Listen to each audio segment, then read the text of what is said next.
This place might look familiar, but it's designed to break your mind. The scariest horrors in the backrooms aren't entities. They're places that feel familiar. Imagine stepping through a doorway and finding yourself in a place that feels familiar, but is so endless, so eerily silent, and so utterly wrong that your own mind starts turning against you. That's the terror of the backrooms. And today, I'm going to break down exactly why they're so scary and why we can't look away. So many people think the backrooms are just a creepypasta story about weird yellow rooms. But the real reason the backrooms keep us up at night and keep millions fascinated is that they perfectly exploit some of the deepest fears wired into the human brain. It's more than monsters, more than endless corridors. It's psychological. And once you see how it all fits together, you'll understand why the backrooms might be one of the scariest internet urban legends of our time. Let's go deeper. First, we have to talk about liminal spaces. If you'd ever looked at a photo of an empty school hallway at night or a shopping mall with no people and felt an odd mix of nostalgia and dread, that's the vibe the backrooms absolutely nail. Liminal spaces are places of transition. They're not meant to be destinations, you're just supposed to pass through them. Think stairwells, hotel corridors, airports. But in the backrooms, you're trapped in these transitional spaces forever. Your brain keeps expecting a next location, but there is none. It's the same stained yellow wallpaper and buzzing fluorescent lights stretching on and on. Here's the thing, our brains crave familiarity and patterns. When we're stuck in a place that's familiar but wrong, it triggers something called cognitive dissonance. Part of your mind thinks, I know this place, while another part is screaming, this isn't right! That's why even a single photo of the backrooms can make people feel uneasy. It's liminality turned up to 11. Now let's talk scale. The backrooms aren't just creepy because they're yellow and empty, they're horrifying because they're basically infinite. Backrooms lore describes countless levels, each stranger than the last. But even just level 0, the classic endless maze of yellow rooms, is bad enough. Imagine wandering for days, never finding an exit, never seeing the sky. The floor is damp. The lights hum so loud, it makes your ears ring. Everything smells faintly of wet carpet. This taps into a primal human fear, the fear of being lost with no way out. Our ancestors survived by navigating their environment. Getting lost could mean death. The backrooms weaponize this fear perfectly. It's an environment where no landmarks exist, no maps help, and even time feels distorted. Some survivors' logs in backrooms lore talk about feeling like they've been walking for days when it's only been hours, or the opposite. Time loops back on itself. Rooms rearrange. It's pure disorientation. And here's the kicker. If you did find an exit, would you even trust it? In the backrooms, any door might lead to somewhere worse. Another terrifying element is how the backrooms look so mundane. It's not dripping caves or shadowy forests, it's cheap office carpet, flickering lights, beige walls, the same bland spaces you'd find in an office building or old retail store. But here's why that's scary. We feel safest in familiar places. But when a familiar place suddenly stretches on forever, becomes deserted, or seems off in subtle ways, it's the uncanny valley effect. Your brain can't reconcile why something so normal feels so hostile. Even worse, the backrooms sometimes generate random objects, folding chairs, random toys, old furniture, that look normal but don't belong. These objects feel like they should have a purpose, but in the backrooms, they're meaningless props. Their presence makes the environment feel alive in a way that's deeply unsettling.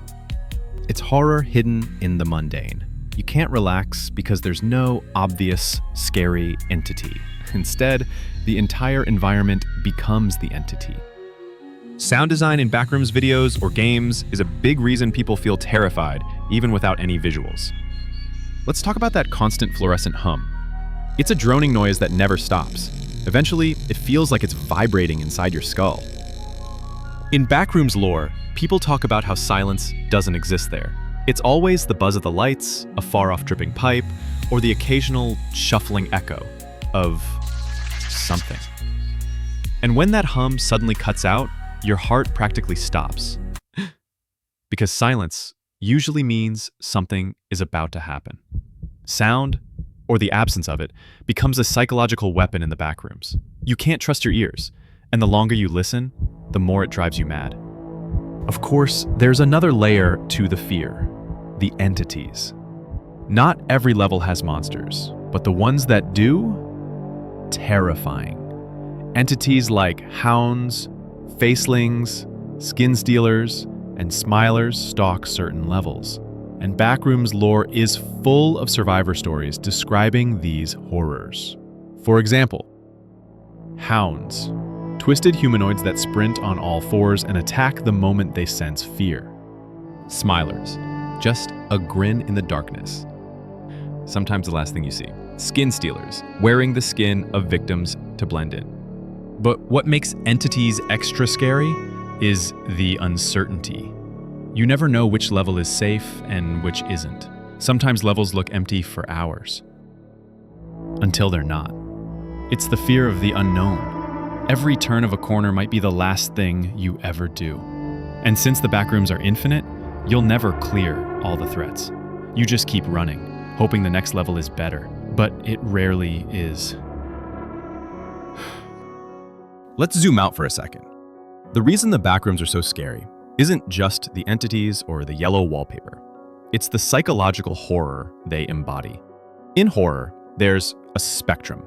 Jump scares, cheap, short-lived frights, gore horror, disgust and shock, psychological horror, a creeping, existential dread. The backrooms are pure psychological horror. They create terror not by showing you a monster, but by making you feel trapped and hopeless. It's horror that messes with your perception of reality. Even the concept of no clipping, falling out of reality into the backrooms, feeds this. The idea that any random glitch in your day-to-day life could drop you into an endless nightmare is horrifying.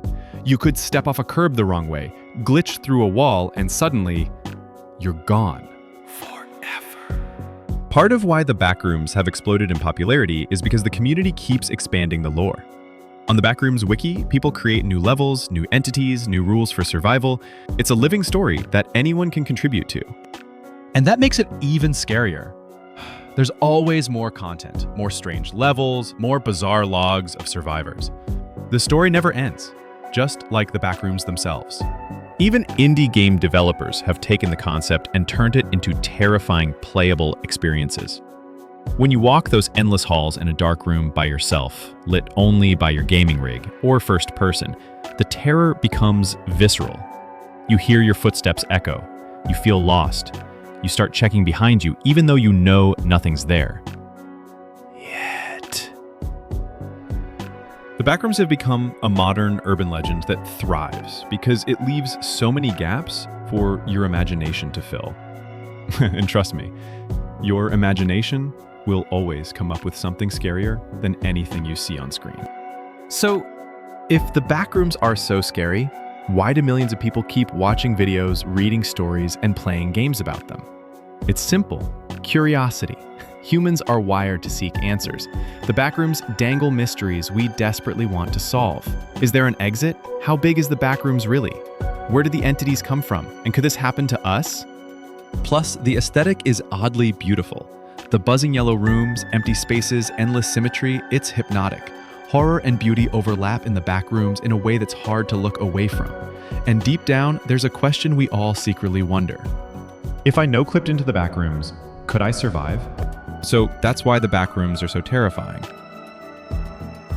They're the ultimate mix of liminal space horror, infinite scale, uncanny familiarity, psychological dread, and lurking predators. It's horror that crawls under your skin and stays there. And the scariest part? The backrooms feel like they could be waiting for any of us, just one step out of place. If you've watched this far, consider yourself among the brave. As a reward, here's a piece of Backrooms lore a lot of people miss. Not every level is purely hostile. There are rare, safe levels, like level 11, a sprawling city that almost looks normal. Some survivors claim it's possible to live there indefinitely, even find communities. But even safe levels have hidden dangers if you dig deep enough. Because in the Backrooms, nothing stays normal for long. So keep your eyes open, check your surroundings, and remember, sometimes the scariest places are the ones that look just like home.